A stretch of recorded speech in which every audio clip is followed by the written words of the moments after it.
جیسے یہ بھی دکن ہے نا، میرے مخدوم پاک دکن کی سرزمین پر گلبرگہ شریف میں خواجہ بندہ نواز گیسو دراز کے نگر میں اور خطبہ دے رہے ہیں، اور یہی جو میں نے ابھی عرض کیا تھا، سلوک الولایہ علی منہاج النبوہ، ولایت کا سلوک نبوت کے منہاج پر، اس پر تقریر کر رہے ہیں۔ اور سننے والوں میں کون کون ہیں؟ حضرت سعد الدین زنجانی آپ کے خلیفہ وہ بھی موجود ہیں، حضرت شیخ کبیر العباسی وہ بھی موجود ہیں، حضرت عبدالرزاق نور العین وہ بھی موجود ہیں، بڑے بڑے اجلے اصحاب آپ کے۔ بولتے بولتے میرے سرکار مخدوم پاک نے کہا کہ سنو، آج میں اوپنلی یہ بات کلیئر کر رہا ہوں، سنو، ہر ولی کسی نہ کسی نبی کے قدم پر اپنا سلوک طے کرتا ہے۔ لِكُلِّ نَبِيٍّ لَهُ قَدَمٌ، ہر ولی کسی نہ کسی نبی کے قدم پر اپنا سلوک طے کرتا ہے، یعنی ہر ولی کسی نہ کسی نبی کا پرتو ہوتا ہے۔ کیا ہوتا ہے؟ پرتو سمجھ میں آیا؟ نہیں، اور آسان کرتا ہوں، ہر ولی کسی نہ کسی نبی کے کمالات کا مظہر ہوتا ہے۔ ابھی بھی کچھ تھوڑا دائیں بائیں لگ رہا ہے مجھے، لے گڈے بلے گڈے، اور کلیئر کر دیتا ہوں میں، ہر ولی کسی نہ کسی نبی کی چھایا ہوتا ہے۔ یہ چھایا سمجھ میں آیا ہے نا؟ اور آسان کر دوں، ہر ولی کسی نہ کسی نبی کے کرم کا سایہ ہوتا ہے۔ سبحان اللہ، سبحان اللہ۔ Each wali has to be a shadow of any particular prophet۔ ہر ولی کسی نہ کسی نبی کا شیڈو ہوتا ہے۔ اب تو ایک دم ہندی کی چندی ہو گئی نا، آگے بڑھ سکتا ہوں؟ اور اس طرح ہوتا ہے کہ جس کی وہ پرچھائی ہوتا ہے اسی کا رنگ اس ولی میں ہوتا ہے، اور ایسا رنگ ہوتا ہے کہ چہرہ ولی کا ہوتا ہے، جلوہ نبی کا ہوتا ہے۔ اور کہتے کہتے میرے سرکار مخدوم پاک نے فرمایا، جیسے حضرت شیخ نجم الدین کبرا رضی اللہ تعالیٰ عنہ، آپ کے بارے میں مخدوم پاک نے فرمایا آپ پرتوے موسیٰ کلیم اللہ ہیں، یعنی حضرت موسیٰ کلیم اللہ کے پرتوں ہیں، ان کی پرچھائی ہے، ان کا سایہ ہے، ان کا مظہر ہے۔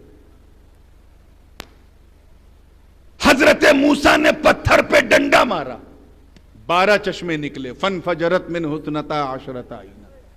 حضرت نجم الدین کبرا نے بھی ڈنڈا مارا، چشمہ نکل پڑا۔ حضرت موسیٰ کلیم اللہ دریائے نیل پہ چلنے لگے، راستہ بن گیا۔ جناب نجم الدین کبرا جو دریا میں قدم رکھے، راستہ بن گیا۔ ادھر اللہ کے کلیم کا معجزہ ہے، ادھر اللہ کے ولی کی کرامت ہے۔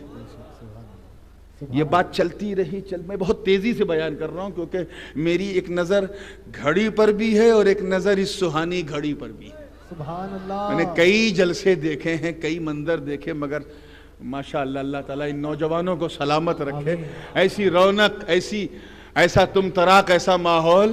جب جلسوں کا یہ حال ہے تو پھر جلوس کا حال کیا ہوگا؟ آئیے پوری زندگی کے ساتھ دیکھیے گا۔ حضرت عبدالرزاق نور العین نے پوچھا، حضور آپ، توجہ چاہوں گا، سرکار یہ تو نجم الدین کبرا ہو گئے، آپ کس کے پرتو ہو؟ آپ کس کا سایہ ہو؟ آپ کس کی پرچھائی ہو؟ تو میرے مخدوم نے مسکرا کے الحمدللہ کہا، اور کہا الحمدللہ انی سرت علی قدم المسیح، میں عیسیٰ روح اللہ کا پرتو ہوں۔ کس کا پرتو ہوں؟ حضرت عیسیٰ علیہ السلام کا میں پڑھتا ہوں۔ تب تک حضرت شیخ کبیر عباسی، یہاں میں ذرا ڈاؤٹ فل ہوں، یا حضرت عبدالرزاق نور العین، ان دونوں میں سے کسی نے پوچھا کہ حضور ہم جانتے تھے آپ کس کے پرتو ہو، بس آپ کے لب سے سننا چاہتے تھے۔ ہم دیکھتے تھے کہ ان کے سارے معجزے کرامت کے روپ میں آپ سے صادر ہو رہے ہیں۔ ہم دیکھتے تھے کہ انہوں نے مردے کو زندہ کیا، آپ نے بھی مردے کو زندہ کیا، کوڑھی آیا ٹھیک ہو گیا، مبروس آیا ٹھیک ہو گیا، مجنون آیا ٹھیک ہو گیا، بیمار آیا ٹھیک ہو گیا۔ تو جو ان کا معجزہ ہے وہ کرامت کے روپ میں آپ سے صادر ہو رہا ہے۔ ہم جانتے تھے. توجہ چاہوں گا دائیں سے لے کے بائیں تک, آگے سے لے کے پیچھے تک, کہ اے اہل سنت والجماعت, جب ہماری پوری جماعت میں نجم الدین کبریٰ رضی اللہ تعالیٰ عنہ کی کوئی مثال نہیں, جو پرتبہ موسیٰ کلیم اللہ ہے, جب ہماری پوری سوسائٹی میں, پوری جماعت میں, جب حضرت مخدوم اشرف جہانگیر سمنانی کی کوئی نظیر نہیں, جو پرتبہ عیسیٰ روح اللہ ہے, تو اس غوث اعظم کی کیا مثال دو گے جو پرتبہ صفی اللہ نہیں, پرتبہ نجی اللہ نہیں, پرتبہ خلیل اللہ نہیں, پرتبہ خلیفہ